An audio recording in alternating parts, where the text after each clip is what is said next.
स्वागत है आपका हमारे चैनल फैक्ट्स एंड स्टोरीज में। हम इस चैनल पर बहुत ही यूनिक और इंटरेस्टेड केसेस लेकर आएंगे। ये हमारा न्यू चैनल है, लाइक और सब्सक्राइब करना ना भूले। आपके लाइक और सब्सक्राइब से हमें प्रेरणा मिलती है और हम नए नए केस स्टडी लाते रहेंगे। आज हम एक बहुत ही अनोखे और रहस्यमय केस के बारे में बात करेंगे। हम सभी ने आफ्ताब श्रद्धा केस के बारे में सुना होगा, जहाँ आफ्ताब ने श्रद्धा की हत्या करके उसका शव फ्रिज में रखा था। ये घटना दिल्ली में हुई थी। आज जिस केस के बारे में हम चर्चा करने जा रहे हैं वो भी दिल्ली का ही है और इसमें भी कई समानताएं देखने को मिलती है। ये समानता इतनी विचित्र है कि ऐसा लगता है मानो इस कातिल ने आफ्ताब श्रद्धा केस से प्रेरणा ली हो। इस केस में हमें कई दृष्टिकोण देखने को मिलेंगे। परिवार, एक जोड़े और विवाह संबंधी उलझने, इन सब के बीच दो लोगों ने मिलकर इस पूरे मामले को छुपाने की कोशिश की। तो चलिए जानते हैं इस केस के बारे में अधिक, जो निक्की यादव के आसपास घूमता था। निक्की यादव का जन्म 2000 में झज्जर हरियाणा में हुआ था। उनके पिता सुनील यादव गुरुग्राम में मोटर रिपेयर का काम करते थे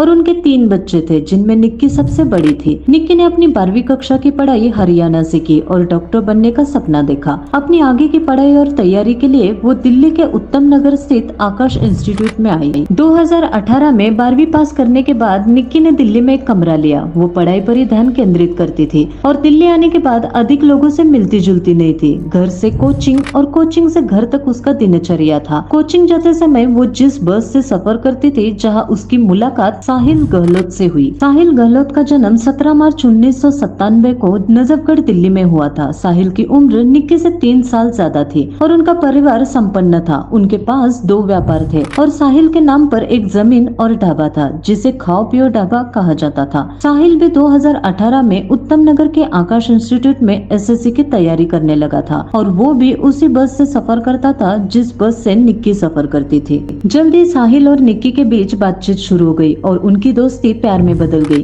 2018 का पूरा साल उनके लिए इसी तरह बीता। 2019 में निक्की का नीट परीक्षा में चयन नहीं हुआ और साहिल का भी एसएससी परीक्षा में चयन नहीं हुआ। इसके बावजूद दोनों ने हार नहीं मानी और साथ रहने का निर्णय लिया। निक्की ने बीए इंग्लिश ऑनर्स के लिए दाखिला लिया और साहिल ने ग्रेजुएशन की तैयारी शुरू कर दी। इस रिश्ते के बारे में उनके दोस्तों को ही जानकारी थी, लेकिन सोशल मीडिया पर निक्की ने इस बारे में कुछ नहीं बताया, क्योंकि उनके परिवार वाले भी उनकी प्रोफाइल देखते थे। 2020 में कोविड-19 के दौरान निक्की को अपने परिवार के पास लौटना पड़ा। इस समय दोनों ने अपने रिश्ते को बनाए रखने के लिए रोजाना वीडियो कॉल, फोन कॉल और संदेशों के माध्यम से संपर्क बनाए रखे। निक्की और साहिल ने लॉकडाउन के दौरान भी अपनी ऑनलाइन कक्षाएं जारी रखी और एक दूसरे के साथ समय बिताया। 2020 में कोविड-19 की पाबंदियां थोड़ी कम हुई और यात्रा थोड़ी बहुत होने लगी। निक्की ने अपने परिवार से कहा कि उसे परीक्षा देने के लिए दिल्ली जाना है और वो हरियाणा से दिल्ली आ गई। उधर साहिल ने भी घर में झूठ बोलकर निक्की से मिलने का बहाना बनाया। मिलकर दोनों बहुत खुश थे और उन्हें महसूस हुआ कि वो साथ रहना चाहते हैं और भविष्य में शादी भी करना चाहते हैं। इस समझ के साथ वो दोनों वापस अपने अपने घर चले गए। 2022 में जब कॉलेज फिर से खुले तो निक्की उत्तम नगर वापस आ गई और एक कमरा किराए पर लेकर रहने लगी। साहिल ने इस समय तक अपनी फार्मेसी के कोर्स को पूरा कर लिया था और अब वो अपने घर में ही रहता था। हालांकि निक्की दिल्ली में थी और साहिल अपने गांव में। फिर भी वो हर महीने निक्की से मिलने आता था। अब तक सब कुछ सही चल रहा था, लेकिन दोनों के माता पिता को उनके रिश्ते के बारे में कोई जानकारी नहीं थी। निक्की ने अपने परिवार को नहीं बताया था, क्योंकि वो मिडिल क्लास परिवार से थी और इस तरह के मामलों में परिवार की इज्जत का सवाल उठा था। साहिल भी अपने परिवार को इस रिश्ते के बारे में नहीं बता सकता था, क्योंकि उनका परिवार थोड़ा पारंपरिक और संयुक्त परिवार जैसा था। साहिल अपने पिता वीरेंद्र सिंह से बहुत डरता था और उनके कहने पर चलता था, इसलिए उसने अपने पिता को इस बारे में कुछ नहीं बताया।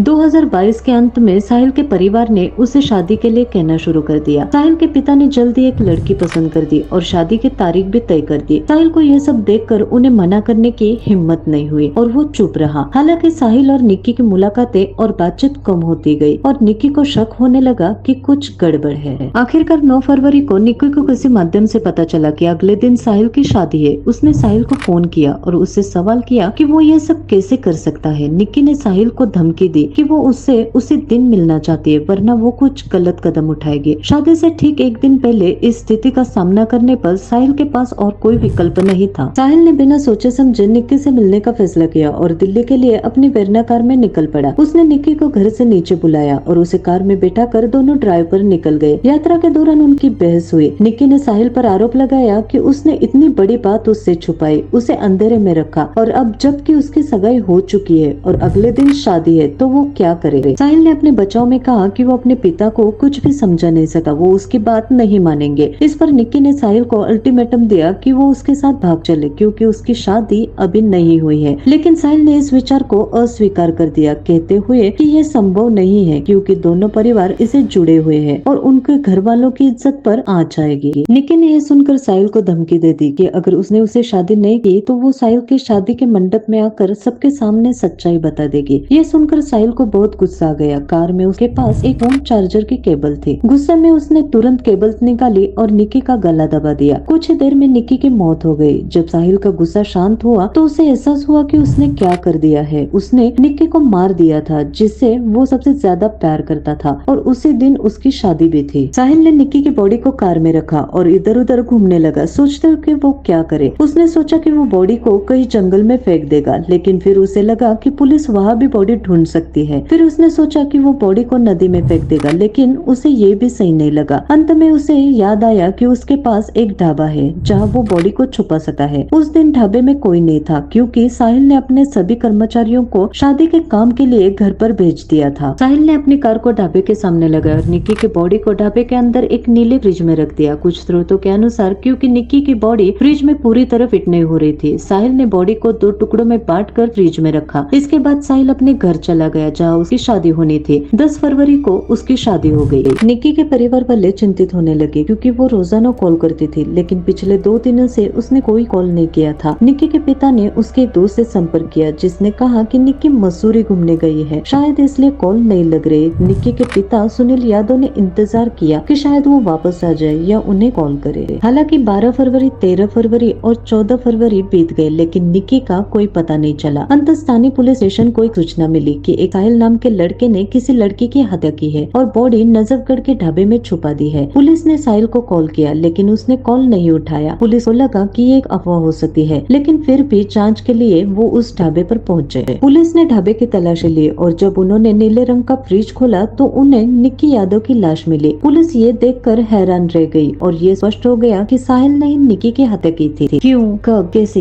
ये सब पुलिस को नहीं पता था, लेकिन एक बात साफ थी कि साहिल ही निक्की की हत्या का जिम्मेदार था। पुलिस को अभी तक साहिल और निक्की के बीच के संबंधों का कोई अंदाजा नहीं था। तब डीसीपी सतीश कुमार ने एक टीम बनाई और आदेश दिया कि साहिल को उसके घर से लाया जाए। जब पुलिस साहिल के घर पहुंची तो ताज्जुब की बात ये थी कि वहाँ कोई भी नहीं था। पुलिस को शक हुआ कि साहिल भाग गया है, इसलिए उन्होंने अपनी जांच को तेज कर दिया। इसके अगले दिन डीसीपी को जानकारी मिली कि साहिल अपनी फैमिली के साथ पास के गाँव कायर में पूजा करवा रहा है। 15 फरवरी 2023 को साहिल को गिरफ्तार कर लिया गया। इस दौरान साहिल ने पुलिस को पूरी कहानी बताई। जैसे कि मैंने अब तक आपको बताया, साहिल की गवाही के अनुसार ये मामला एक प्रेमी और प्रेमिका के बीच की कहानी थी, जिसमें लड़के की शादी तय हो गई थी और लड़की ने उसे धमकी दी, जिसके बाद गुस्से में साहिल ने उसकी हत्या कर दी। साहिल ने दावा किया कि उसने ये हत्या आवेश में आकर अकेले की थी, जिससे उसे कोर्ट में कम सजा मिल सकती थी। लेकिन ये बयान पूरी तरह से सच नहीं था। निक्की साहिल की गर्लफ्रेंड नहीं बल्कि उसकी पत्नी थी। ये बात पुलिस को तब पता चली जब उन्होंने निक्की के कमरे की तलाशी ली और वहाँ उन्हें फोटो मिली। 1 अक्टूबर 2020 को ग्रेटर नोएडा के आर्य समाज मंदिर में साहिल और निक्की ने शादी की थी। ये बात उस मंदिर के पंडित ने भी पुष्टि की जिन्होंने उनकी शादी कराई थी। इससे ये साफ हुआ कि निक्की और साहिल बॉयफ्रेंड और गर्लफ्रेंड नहीं बल्कि पति पत्नी थे। निक्की ने जब 9 फरवरी को साहिल की शादी के बारे में सुना तो वो ये सोचकर सदमे में थी कि उसका पति उसे शादी कर रहा है। साहिल ने भी अपनी पत्नी की हत्या की थी। पुलिस को साहिल की गिरफ्तारी के समय ये सब जानकारी नहीं थी। साहिल ने पुलिस को शुरू में अलग अलग कहानियां सुनाई। पहले उसने कहा कि उसने निक्की को रात 1 बजे आईएसबीटी के पास मारा, लेकिन जब वहाँ के सीसीटीवी फुटेज में साहिल की कार नहीं मिली तो साहिल ने कहानी बदली। आखिरकार साहिल ने सच बताने का फैसला किया। 9 फरवरी 2023 को निक्की को साहिल की शादी की खबर मिल चुकी थी। उसने साहिल को अपने पास बुलाया। साहिल रात 11 बजे निक्की के अपार्टमेंट में पहुंचा और ये दोनों 10 फरवरी 2023 को सुबह 3 बजे वहाँ से निकले। साहिल ने निक्की को वादा किया कि वो दोनों भाग जाएंगे और कहीं और जाकर शादी कर लेंगे। इस दौरान निक्की ने अपने दोस्त को बताया कि अगर उसके घर वाले कॉल करे तो उन्हें बताना कि वो मसूरी या देहरादून घूमने जा रही है। फिर झूठ की वजह से और सच को छुपाने की वजह से दोनों के बीच में लड़ाई हो गई। साहिल ने अपनी कार कश्मीरी गेट के पास आईएसबीटी में एक पेड़ के नीचे रोक दी जहाँ उसने निक्की की हत्या की। साहिल ने निक्की की बॉडी को सीधा बिठा दिया और सीट बेल्ट लगा दी ताकि देखने में ऐसा लगे कि वो जीवित है। इसके बाद साहिल ने निक्की की बॉडी लेकर इधर उधर घूमता रहा, ये सोचते हुए कि अब करना क्या है, आगे क्या करना है। इस बारे में साहिल ने अपने पिता को फोन किया। साहिल ने उन्हें बताया कि उसने निक्की को मार दिया है और उसे नहीं पता कि आगे क्या करे। उसके पिता ने उसे सलाह दी कि वो निक्की की बॉडी को ढाबे में ले आए। साहिल दिल्ली से निक्की की बॉडी लेकर ढाबे की ओर चल पड़ा। उधर साहिल के पिता और कुछ दोस्त भी अपने गाँव से ढाबे की ओर निकल गए। ये सभी अलग अलग गाड़ियों में थे। जैसे कि बाद में पुलिस को पता चला, इन लोगों ने निक्की के बॉडी को कार से बाहर निकाला और ढाबे में मौजूद फ्रिज में रख दिया। इसके बाद ये सभी लोग वापस घर आ गए, ये सोचकर कि शादी के बाद इस मामले को निपटा लेंगे। 10 फरवरी को साहिल की शादी थी और उसी दिन उसने निक्की की हत्या की थी। 12 फरवरी को जब निक्की के पिता ने साहिल को फोन किया तो उसने वही कहानी सुनाई जो निक्की ने अपने दोस्त को बताई थी कि वो मसूरी घूमने जा रही है और अपने पापा को बोलना कि मुझे कॉल न करे। साहिल ने निक्की के पिता से कहा कि उसे नहीं पता कि उनकी बेटी कहाँ है, शायद वो मसूरी घूमने गई है। साहिल से एक गलती हो गई, उसे पता नहीं था कि जिस दिन वो निक्की के घर गया था उस दिन निक्की के कुछ दोस्त और आस पड़ोस के लोग उसे बिल्डिंग में जाते हुए देख चुके थे। हो सकता है कि यही लोग पुलिस को सूचना देने वाले थे। हालांकि इसकी अभी तक पुष्टि नहीं हुई है। अगर आपको ऐसे ही केस स्टडी हॉरर स्टोरी देखनी है तो सब्सक्राइब करना ना भूले, लाइक और शेयर जरूर करें।